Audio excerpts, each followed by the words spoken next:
दोस्तों, पिछले साल देश की राजधानी दिल्ली में हुए श्रद्धा वाकर की सनसनीखेज हत्या ने पूरे देश को हिला कर रख दिया था।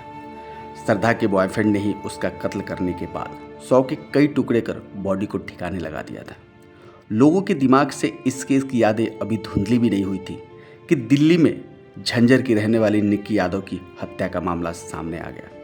श्रद्धा की तरह निक्की भी अपने बॉयफ्रेंड के साथ दिल्ली में लिव इन में रहा करती थी। दोनों के बीच बहुत प्यार था। दोनों एक दूसरे के साथ घूमने भी जाते थे, लेकिन अचानक एक दिन निक्की यादव के बॉयफ्रेंड साहिल गहलोत का प्यार नफरत में बदल गया। घूमने के बहाने निक्की और साहिल घर से बाहर निकलते हैं, लेकिन सिर्फ साहिल ही सही सलामत घर वापस लौटता है। साहिल ने निक्की का गला घोंटकर उसकी हत्या कर दी थी। उसके बाद निक्की की बॉडी को एक ढाबे पर रखे फ्रिज में छुपा दिया था और फिर शादी करने चला गया। इससे पहले कि साहिल वापस लौटकर बॉडी को ठिकाने लगाने के अपने अधूरे प्लान को अंजाम दे पाता, क्राइम ब्रांच ने उसे दबोचकर इस हत्याकांड का खुलासा कर दिया। कैसे प्यार का आगाज मौत के अंजाम तक पहुंचा और कैसे पुलिस निक्की के कातिल तक पहुंची। दोस्तों, पूरी कहानी सुनाने से पहले आपसे हाथ जोड़कर आग्रह है कि अगर आप धर्म द स्टोरी टेलर परिवार से पहली बार जुड़ रहे हैं तो प्लीज चैनल को सब्सक्राइब कर दें। इस स्टोरी के माध्यम से धर्म द स्टोरी टेलर परिवार आपका चैनल पर हार्दिक अभिनंदन करता है। नमस्कार, आदाब, सत श्री अकाल। स्वागत है आपका अपना चैनल धर्म द स्टोरी टेलर। उम्मीद है आप सभी अच्छे होंगे, आपकी फैमिली अच्छी होगी, आप अपना और अपनों का ख्याल रखें। निक्की यादव और साहिल गहलोत एक दूसरे को 2008 से जानते थे। पहली बार उनकी मुलाकात कोचिंग क्लास जाने के दौरान हुई थी। दोनों उत्तम नगर में अलग अलग कोचिंग क्लास अटेंड करने एक ही बस से जाते थे। बस यहीं से शुरुआत हुआ दोस्ती और प्यार का सिलसिला और फिर दोनों अक्सर मिलने लगे।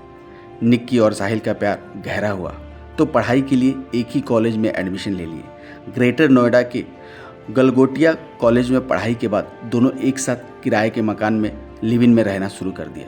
कई हिल स्टेशन भी साथ में घूमने गए। निक्की तो पूरी शिद्दत और ईमानदारी से साहिल के साथ रिश्ते को निभा रही थी, लेकिन शायद साहिल पूरा ईमानदार नहीं था, इसलिए उसने अपने घर वालों को निक्की के बारे में नहीं बताया था।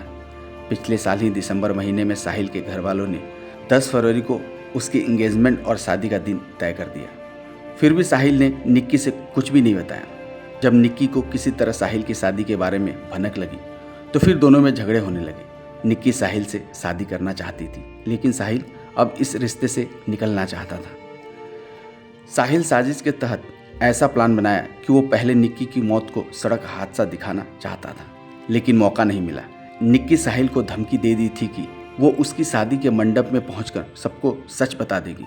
साहिल सुबह 8:57 पर निगम बोर्ड घाट के मेन गेट के अंदर पहुंचा। अंदर जाने के बाद उसकी बाईं तरफ की पार्किंग में अपनी होंडाई वर्ना कार पार्क कर दी। निक्की यादव ड्राइवर के बराबर वाली सीट पर बैठी थी। कार के चारों ओर शीशे टिंटेड ब्लैक थे, यानी कार के अंदर की चीज़ें बाहर से नहीं देखी जा सकती थी। इस पार्किंग के अंदर साहिल और निक्की का फिर से झगड़ा हुआ।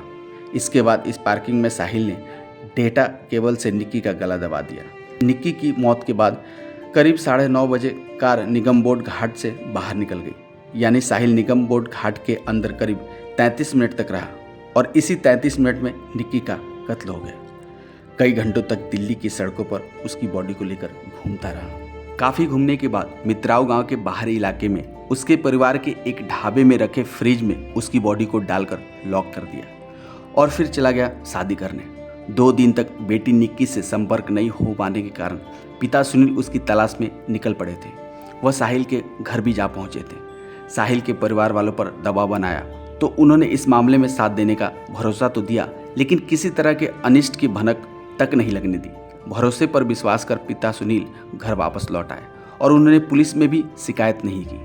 मंगलवार को उनके पैरों तले जमीन खिसक गई जब दिल्ली पुलिस ने बताया कि उनकी बेटी निक्की की हत्या हो चुकी है।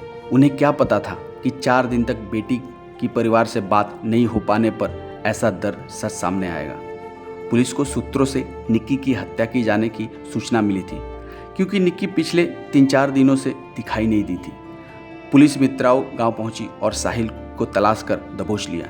फिर ढाबे से निक्की की बॉडी बरामद हुई। आरोपी साहिल ने बताया कि वह कुछ दिनों के बाद निक्की की बॉडी को सूटकेस में भरकर दूसरे राज्य में ले जाकर छोड़ने वाला था, जिससे पुलिस उस तक ना पहुंचे।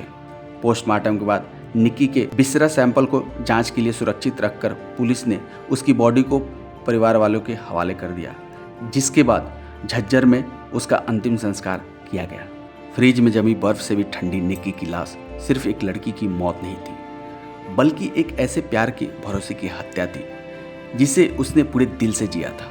प्यार की शुरुआत जहाँ सपनों से हुई थी, उसका अंत इस तरह होगा ये शायद निक्की ने कभी सोचा भी नहीं होगा। जिस साहिल के साथ उसने अपनी ज़िंदगी के सबसे हसीन पल गुजारे थे, वही साहिल उसकी सांसें छीनकर शादी के मंडप में जा बैठा।